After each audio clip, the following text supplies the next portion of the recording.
So a fly that keels, that has a taller profile. When it hits across current, it pushes.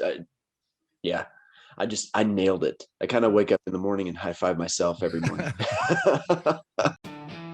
Welcome to the Flymen Fishing Show, where we talk fly fishing, fly tying, and everything in between. I'm your host, Scotty Davis. Our guest today is Brian Wise. If you're a fly fisherman with internet access, I'm sure you've seen his channel, Fly Fishing the Ozarks. If not, you have to check it out. It's funny, it's informative, and it's got basically a little bit of everything. From tying videos, unboxing videos, tips, the streamer chronicles I love, and we'll jump into that later. But so how are you today? Good? Good. How are you? Nice. Oh, we're great. We're great. Just batting down the hatches here for some rain and just a Seattle type day on the East Coast. Oh, yeah, it's sorry. Yeah. So so how did it all get started? You guide, are you still guiding? Yeah. I still guide. The whole COVID thing has really gotten funky with guiding and all that stuff. But yeah, it is what it is. We're just making the best out of it. Yeah. Most of your trips, wade trips or boat trips? I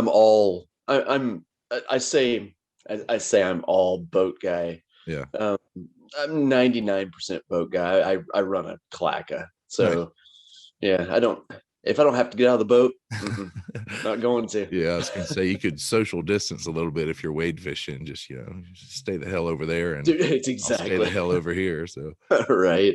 So how did you get started with the YouTube channel and the videos? How did that all come to start? A long time ago, I think I started guiding in 2000, and back then there was like some message boards and stuff like that. YouTube really kind of wasn't really much of a thing. I think it kind of was a thing, but I would take pictures of my trips, my fishermen and cool things I'd see on the river, and like post to message boards and stuff like that. But then a couple of years of that, and I started to put together slideshows and set it to music and stuff like that. And I'd do like a full season and, put cool music to cool pictures and upload it to YouTube. And that was early. And then I got a little point and shoot camera that shot really, really bad video. Right. And it was horrible, but it also shot underwater video. So it was really cool. And I started to put a little bit of video in there with those slideshows. And then I don't know, these little action cameras called GoPros came out. I don't know if you've ever heard of them. Yeah. And I actually pre-ordered the first HD Hero. Nice. I was one of those guys, and I knew it was going to be what I needed, and just jumped all over it, and it all went downhill from there. Yeah. So yeah. Or uphill, depending on how you look at it. Right. That was probably like pushing a large boulder uphill from there. Right. That was, yeah. and from you started doing the tying videos from that, I suppose. I actually did. Yeah.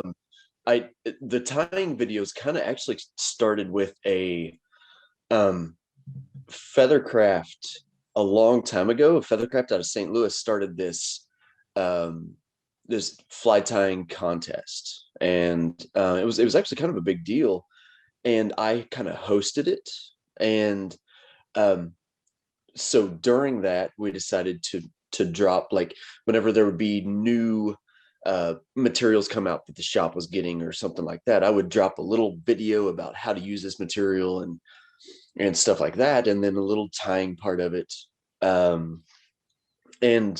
And that's how it all started. But I did start with the GoPro. There's video on YouTube of me somewhere with it. I think it's under Fly Tying Contest. That was my first kind of foray into like really trying the YouTube thing. It was kind of hosting this fly tying contest. The tying contest was really cool. The winner got their fly taken on by a major distributor and Oh, stuff like cool. that. It was fun. It was a lot of fun. We've knocked around bringing it back, but Yeah. we'll see. That's a pretty good incentive though, to get your, your recognition and Right. out. Right. It's pretty cool. It was a fun idea and it was a lot of fun. We did it for 2 years and it was really, really neat. Yeah. There was at one point, gosh, we had thousands of submissions. It was a big deal. It was pretty cool. How many judges were judging all that? Um, we had 4 judges. Yeah. They were one of them was like the president of the distributor, and then uh, Bob Bob Story from Yeah. Feathercraft. Sure. He was one, and then I was one, and yeah, it was cool. It was a lot Yeah. of fun. We've done a few tying contests in the past, and Yep. they are fun. And the judging Yeah. part, I mean, you get into some heated discussions, and everybody's got their loyalty, and you don't know many of them by just their name and their flies, but Right. that was definitely fun. Right. You've also done a good number of our videos through Flymen. Yeah. And the last one, well, the unboxing one of the tying kits was really good, but the fly tester tank, that we were Yeah. dying laughing when you pulled that old one up, because it's like you stole ours. We can't get the scale off of that thing, and the one in my house looks the same. It's just I don't know why I still have it. I can't, I know I can't bring myself to get rid of the original either. yeah. I never will. Never will. There's people looking for them because we get calls all the time. Do you have them? Like, no. One person called back, so they found one on eBay, but it was the same price, which was pretty astronomical. Right. Yeah. My pump still works. Everything about mine still works except for trying to get that scale off, and Yeah. and the scale always ends up in the worst spots where you can't even hardly see the flies. Right. Yeah, I love those things. We run one here a good bit, and it's like a I lava bet. lamp. We'll just be kind of at a morning meeting, all staring at the fly swimming in there, and you can't stop. Like a lava lamp. That's Yeah, awesome. it's good. So, the streamer chronicles, are you still filming those things, or I guess before COVID, were you still keeping up with those? Right. Anymore. What made that so easy was I started filming those basically around this big fly tying streamer fishing get together that a shop right next to me ran. It was at Dally's Ozark Fly Fisher Oh, sure. in Cotter, Arkansas. They put together this big streamer love fest thing, and it brought basically every big name streamer fisherman tire that you could throw in a hat. Yeah, they were all there. Yeah. And so it made it really easy to kind of get together with these guys and film it. Right. Now that I still have some that I'm talking to. I'm still talking to like Schultze, and I got to nail down Blaine. Yeah. Two very hard people to nail down, really. I know. They're probably together somewhere is the problem. Yeah, I bet they are. They're catching big fish together. It's disgusting. Yeah. But no, I still have some in the works. There are still some like bucket list ones. I want to get Lenzenman. I want to get Bob. I want to get him so bad. You've done some really good ones. Kelly Gallup, and obviously you're talking about Steve Dally. He's one of my favorite people. He's a riot. Right. Yeah. He's hard to understand. I don't know. He's just he didn't get to do that this year, did he? No. Generally in January. Right. It would have been last weekend. Yeah, it would have been last weekend. I think I posted something on Instagram just being totally heartbroken because it may have been the first last Saturday in January in the last 3 or 4 years that I was sober. Yeah. That's kind of how I felt about IFTD this year. I didn't really think I would miss it so much, but that's you're kind of working, but it's not really work what we're doing. And it was just depressing. Like you said, that's my week to turn loose. I have a wife and kids, I get a week in Denver. It's on. Game on. Yeah, totally. And it's game over this year. So yeah, that's clearing up. So what area are you guiding in? You're guiding more in Arkansas than you are in Missouri? I still lean toward the Missouri side of things. The bad thing is, um, in 2017, we got hit with like catastrophic flooding, and so my home river is a it's the North Fork of the White River, and basically extreme southern Missouri. It flows into Norfolk Lake, which creates the Norfolk tailwater in Okay. Arkansas. Okay. So it's kind of the headwaters of the Norfolk River in Arkansas, if you could kind of put it that way. Um, but we got hit by 45 feet of water in Ouch. 2017. It was huge. This is water that you know old timers have never seen. Yeah. So and it's just not been the same since. It's gonna come back. It's gonna slowly come back, but it's kind of depressing to kind of look at it, the Yeah. way from what it was to what it is now. The good thing is it's claim to fame as it's a wild rainbow fishery. So we get big browns and wild rainbows, and it hadn't been stocked since the mid 60s with rainbow. So it's gonna come back. Yeah. It's just we don't know when. It's gonna be a while. But I've got the White River that's I'm 25 minutes from Bull Shoals Dam. That is the start of the White River. I don't I've said it before and I'll say it again. I don't live in a bad. I mean, Right. I don't feel too bad for myself. But yeah, no, I'm on the White. I'm here. I don't do the Norfolk, Arkansas very much because I do run a drift boat and it's like 4 miles long. So I'd hate to book a trip on that river and then run water, and 20 minutes later it's like, okay guys, we're done. Right. So most people So, are running jets and jetting back up and back and forth. exactly. Yeah. Right. That's kind of all new to me. Yeah. Oh yeah, I bet. I Yeah. bet. So are there also smaller streams where you are during that flood and stuff? Did the whole area just got affected with that?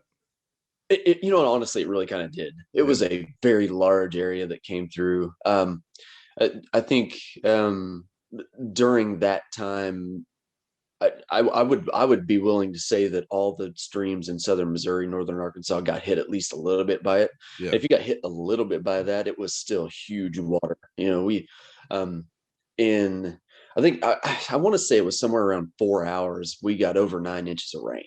Jeez. And in this area, it's just all hills and karst. It's just it goes straight down. And oh, it was the craziest thing I have ever seen in my life. So Well, that's wild. yeah, there's smallmouth streams around here and stuff like that. And then the lakes, it was even the White, it affected the White. It was just later on in the year when it affected it, Yeah. and they started pushing a bunch of big water, which is cool for us because we love big water on the White. Bring the big water on, it just moves big fish. Right. Yeah, a But lot of those videos I've seen is people fishing in the trees. It seems to be those flood stages or better, really. yeah, Why would that be better than low and clear kind of? low and clear, big fish, they hunker down. Yeah. Getting you can still move them, but it's a totally different beast. To kind of think of it, think of like a real small stream on super high sun and low clear water. It's tough. Things get a little tougher, a little different, and it's just exact same way, just a huge, you know, Yeah. huge water. Yeah. But no, it's the same way because that low clear water on the White is very low and it's very clear. Yeah. So they move around, and they're not in what I would call like their ambush zones and stuff like that, because their ambush zones are dry, Right. which is weird. Yeah. But That is that's weird. what it is. But you said the state hasn't stocked the rainbows in that particular stream after that bad flood. They just kind of left it to naturally recover. So far, Yeah. the North Fork of the White on the Missouri side is it's still all natural except for the browns. They stock browns, but still holding on as of right now to being that natural stream. There's some talk about from the MDC, Missouri Department of Conservation, about maybe supplemental stocking it, and I'll be honest with you. They do that, and I will be at their door, just ready to beat the place down. Yeah, It's and there's a lot of people around here that's like that. It's you don't you just don't touch a river like that. that's You working. know, it's a big, medium-sized river that's doing its own thing. You Right. know, let it be. Let it come back on its own. I hate to get on a soapbox, but I will happily get on that Yeah, soapbox. yeah, I'll join you. I'm kind of the same way. If it's working, let it go. Right. Let it run its course, and you can learn stuff by letting it do that. If it fails, you'll learn a lot more than you will by just throwing a bunch of dumbass concrete fish in there. Exactly. And you're going to come out as a better fisherman and a better guide. You Totally. know, when I started on this river, when I started guiding on this river, it was, our numbers were really low. I thought the first couple of years of guiding, I was like, you know, this isn't going to work out. This I can go out there and catch a handful of fish, but somebody's never been here before, Right. and stuff like that. It's a different story, so I got to watch it come from that to this fantastic fishery that was drawing people. I mean, I had people from all over the world come fish, um, and then it dropped out again. So I mean, it's just that's what natural streams do. They're gonna do that. Totally. I say let them do that. You're gonna learn to be a better fisherman. You're gonna learn to be a better guide, and then when the fish come back, you're just gonna hammer fish. Right. And you'll appreciate it more, because they're your fish, especially if you're from that area. Those are your bread, and those are your bread fish. Exactly. Well, um, what was it gonna else was I gonna ask you about that? I lost my train of thought here. the the arc the upper white is in Missouri, right? Right. Think of it as forking, like Okay. I mean, watch how you say that, but I do have a but redneck accent. think of it as like so all rivers have different forks coming into them, Sure. and all these different forks end up being a bigger river, and this is just the North Fork of the White River. Gotcha. So um several different rivers entered the White River before the dam Gotcha. went in, so obviously this is above the dam, and the North Fork River in Arkansas runs into the White River as well. So it ends up making the White River that much bigger, and then you've got the little North Fork above that, and then you've got little feeder creeks and all Yeah. that stuff too. So Did, this would be one of the main feeder creeks of the North Fork River, which would eventually roll into the White River below Norfolk Dam. gotcha.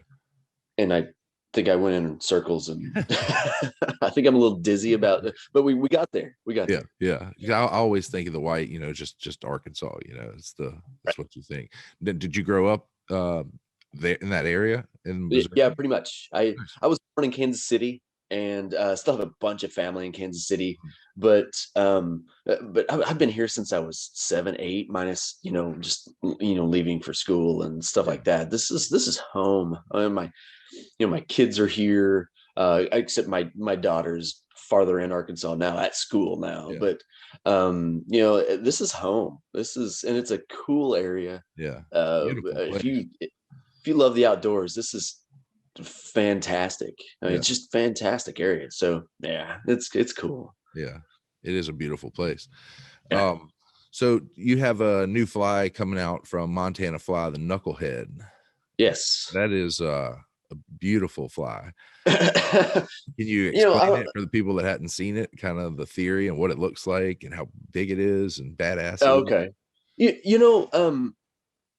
One of in my eyes, and I've said this before, but in my eyes, if a fly is just simply made to look cool, it does no good. Right. It's just it's a novelty, you know. I There are obviously I've been through about every streamer that you can throw, and I mean, and I can say that. I'll proudly say that I've fished a lot of them for a long, long time. The big streamer thing is is something that we've done for a very long time now. So, starting with the sex dungeon and then every fly. I've swam them all. um, what I kept running into are swim flies, which are unweighted flies that you use a sinking line to help get the fly down. What I kept running into is a lot of them will fall on their side, which, not all the time is a bad thing, but I wanted more consistency. So, oh, excuse me. the way the way the way I ended up doing it was, um, I kept trying just keel weight, which, putting weight on the underside and forcing a fly to keel and that fly to run right. Um, but then you end up adding weight, and it's a different swim, and I don't want weight. If I'm fishing a swim fly, I don't want any weight. I want it to be like a dart, and I want it to cast like a dart and swim and have that nasty turn and stuff like that. I don't want weight. So Drew Chacon came out with this product called fettuccine foam, and as soon as I saw it, I saw what he was doing with it, I knew this is what's going to happen, and I'm going to sit down and do this now. And and I sat down for a couple weeks and kind of busted out a few patterns and started throwing them to people and stuff like that. And then I didn't take a picture of the fly for, I don't want to say a year, but um, I, I wanted it to be right before anybody saw it, because I knew it was going to be different. I knew it was going to be different than what anybody had seen.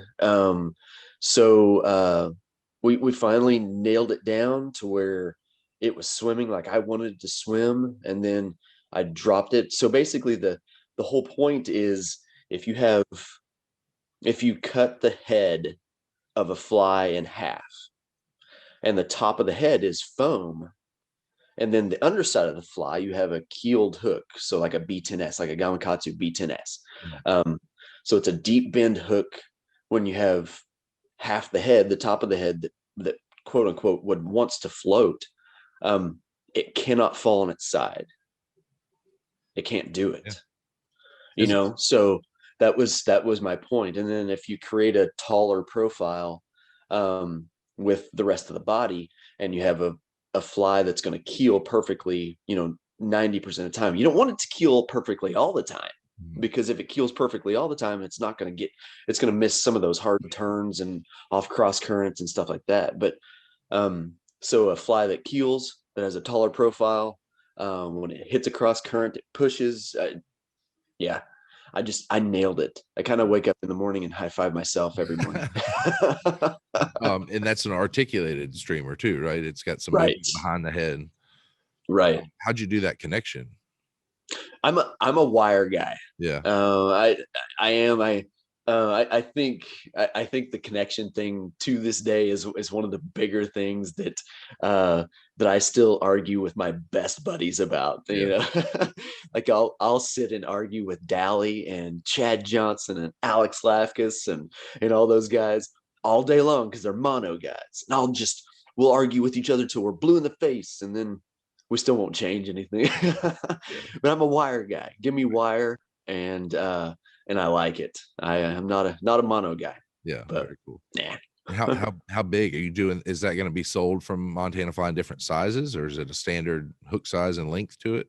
I'm a one size guy. I got it down to the size I wanted it, and that it swims. It's not too big. I mean, we're talking a little over 5 inches. It's not a big, huge fly by any means. I say that, 5 inches 15 years ago was, you had people staring at you like you had 3 heads. Yeah.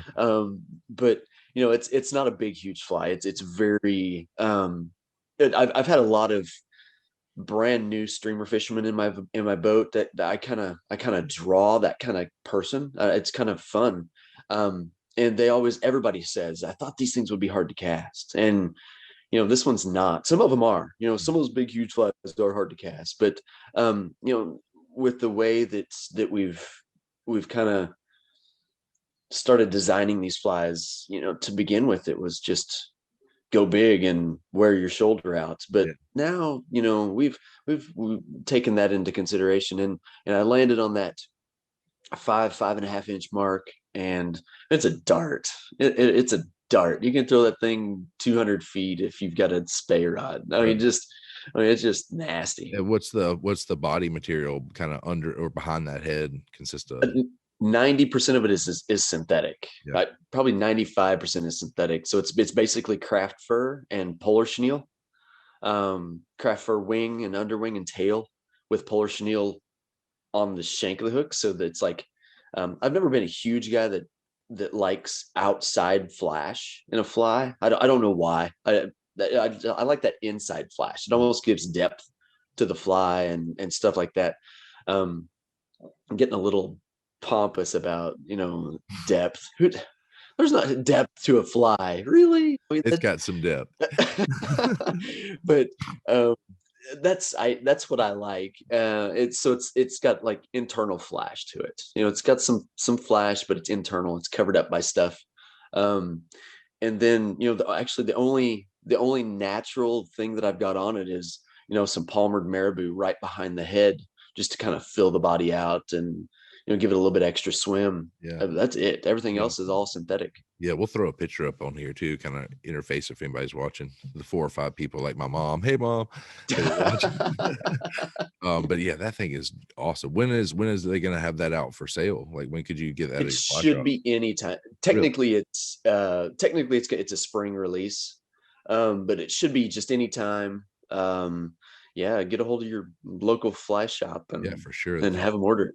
Awesome. So it's going to be a rainbow color, like a darker brown. I saw. Yeah, we're doing olive over white and cotton candy. So that pink, blue, and white, which is everybody loves cotton candy. It's just that's the big color. Yeah. And then we stayed fishy with this one. We're gonna feel it out, and I tie them in. I don't even know how many colors I've tied him. Basically, every color that Andreas Anderson comes out with of his flies, I go tie a knucklehead the same color because I'm original like that, You ever tie any little bitty ones? I have actually. I've tied some like a number. I say little bitty ones, like a number 4 trailer hook to like a number 2 B10S. Ends up being just like 3 inches, somewhere around there.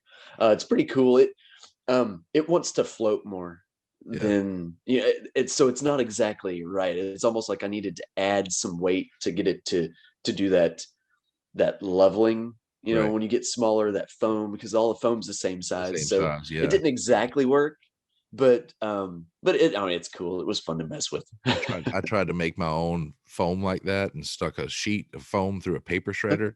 Yep. And it'll, at about 2 sheets, that thing's done. Your shredder is not melting for that. So, but that would be cool to figure out how to do a little teeny one like that.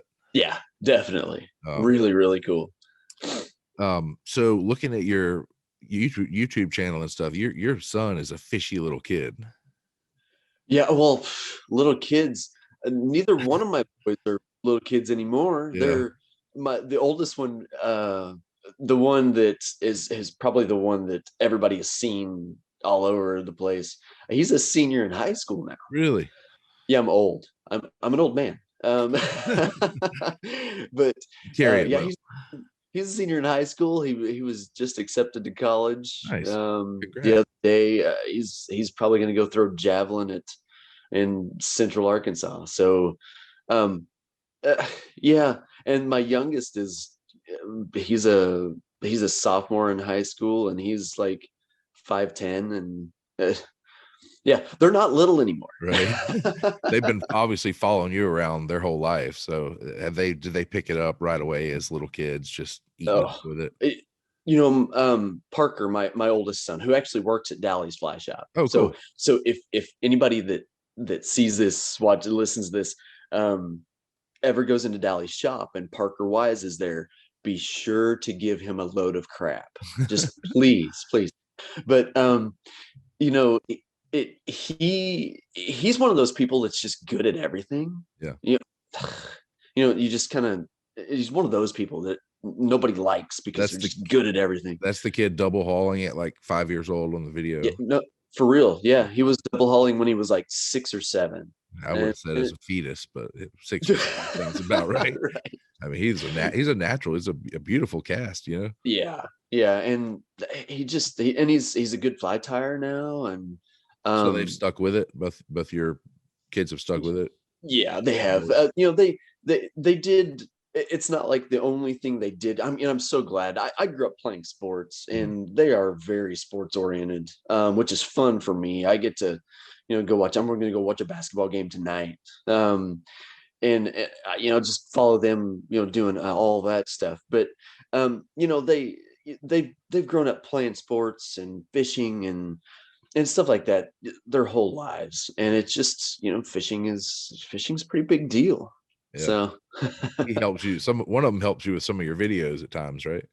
oh yeah, Yeah, yeah.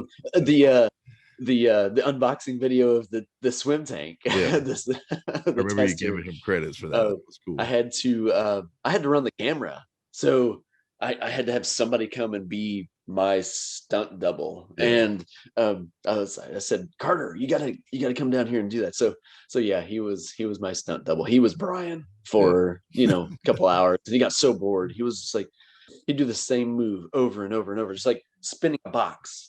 He was Right. like, how many times am I gonna have to spin this box? So you spin it right. Right. Right. Gonna be grounded if you don't. No. Are they staying kind of local for college? Parker's going to UCA, which is a few hours away. Daisy, my daughter's in a little private school in Arkansas, so she's a Okay. few hours away too. Carter's a sophomore. He wants to go like to the other side of the world. Right. He's ready to get out of here, which I hope he does. It's just get out of here, go see Yeah. everything. Gotta go at least 2 hours away from us. Right. That's awesome.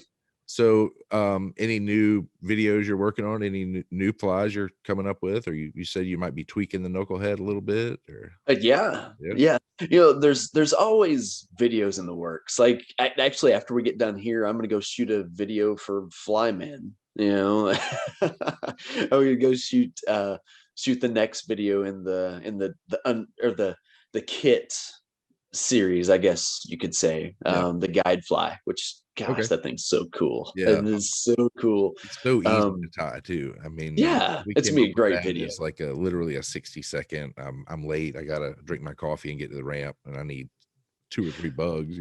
But having said that, it's something that very few people have seen. It has techniques that very few people have seen done Mhm. in a fly.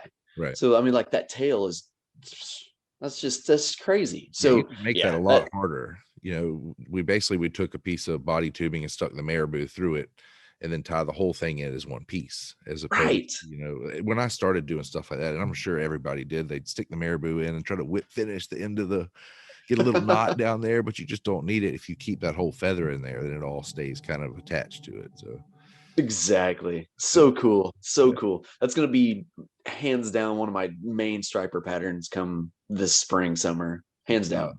one of the guys here, we've been talking about ordering getting some thicker body tubing made and trying to make like some bigger, like tuna style Ooh, ones with I fish like it. skulls, heavier heads, and things like that. I like it. And the sky's the limit. It is, right. So yeah, I'm gonna do that.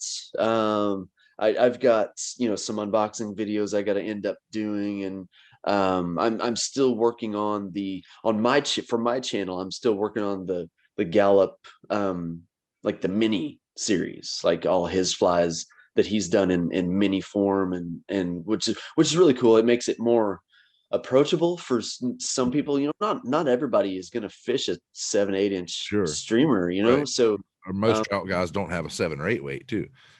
exactly.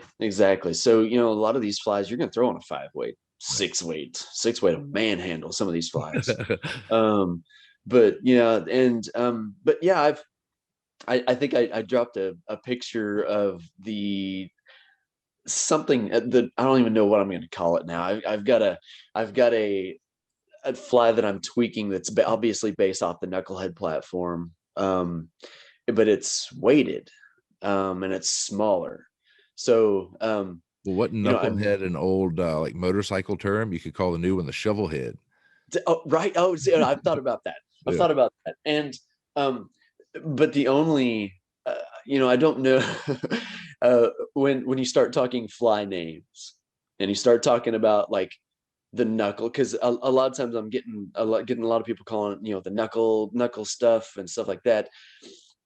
So I'm really trying to not go full Kelly Gallup on the Right. fly name, because Stay in the it's going to same be theme. it's going to be a deeper running knucklehead pattern. So, I mean, you can kind of let your mind wander on what Kelly Gallup would call that. Oh yeah, I've already figured it out. He is the king of naming flies too. The old stash. So yeah, but it's cool. It's smaller. It's coming in at right now. It's coming in at 3.5 to 4 inches. I'm still kind of tweaking that, but and it's more natural. We're talking rabbit strips and stuff like that. I posted a little, like the top of it, on Instagram this morning. That was the first picture that I've taken and put it online for anybody to see this morning. But it's just the top. You can't see. The people don't even know that it's weighted. This was the first time that I've ever said publicly that it's weighted. So, yeah, that's the next step in the knucklehead thing. After that, I'm already kind of working on a diver knucklehead, with like the diver profile on a diver style hook, like an Arex bent hook and stuff like that. So it probably go pretty good. Oh, it does, and it's big. Yeah. That's the only thing. If I'm gonna do a digger, it's gonna be big with a slop and tail. It's the first one I tied, I think, was something like almost 10 inches or something. Ridiculous. That's awesome. So I was like, okay, you got to pump the brakes on that. You can't do that. So I'm looking more like at the 7-inch mark. So I'll end up with like a 7-inch knucklehead of diver, some kind, and then the 5-inch knucklehead itself, and then like the deeper going knucklehead at around 3 inches. So I'm trying to kind of make all 3 sizes and stuff like that. It's a fun process. It's a lot of fun. That's going to be fun to watch and fish them too. I can't wait to fish one of those things. Low tide redfish. If just thinking on a floating line, that would stay right above the oysters, but still get deep enough and push all that water. So it does. And for specs, I've got a buddy that took several home when he came up to fish with me, and he hammered specs on the original knucklehead. It worked really well. So yeah, very cool. Do you get to saltwater fish a good bit? Not a good bit, especially in the last year or so. I was in Belize about 1.5 years ago, and it was weather wasn't super good, but it's the way that stuff works. But that's why they have Belkin beer. Yeah, exactly. So you have plans for the rest of the day? You're gonna fish? I'm shooting videos the rest of the day. Videos. Is fishing's been good lately then? High water still? Fishing's up and down lately. Yeah. In all seriousness, it's not been exceptional. It's not been bad. I don't know. We need a push of water on the tailwaters. We need some more consistent water. Yeah. But the browns are turning around now, and they're more along the lines of that post spawn, let's kill some stuff kind of mentality, which is what we want, for sure. And so that's kind of, they're starting to turn now. We just need the water to cooperate. Yeah. Oh, that's what we need now. That's cool. Well, thanks so much for talking to me today. Keep in touch for sure, and come visit. Oh yeah, for sure. Enjoy the rest of your day in the videos. Will do. It's a grind. Yes, sir. You're good at it, so keep grinding. All right. Well, thanks a lot. Thanks, man. Yes, sir.